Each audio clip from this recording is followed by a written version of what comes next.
Dhangadhi to Tikapur viral ठाउँ पनि घुमियो।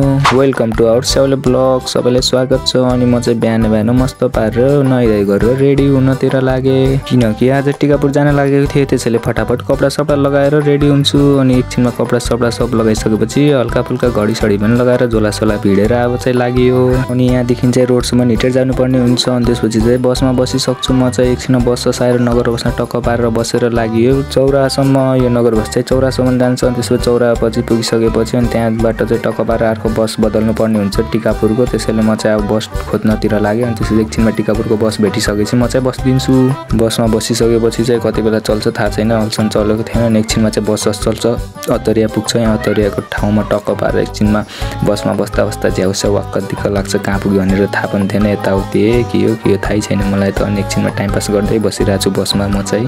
अनि एकछिनमा यहाँ भाइरल ठाउँमा पनि पुगिन्छ। अनि पार्ट 2 को लागि चाहिँ कमेन्ट गर्नुलाई आजलाई यति नै, बाइ।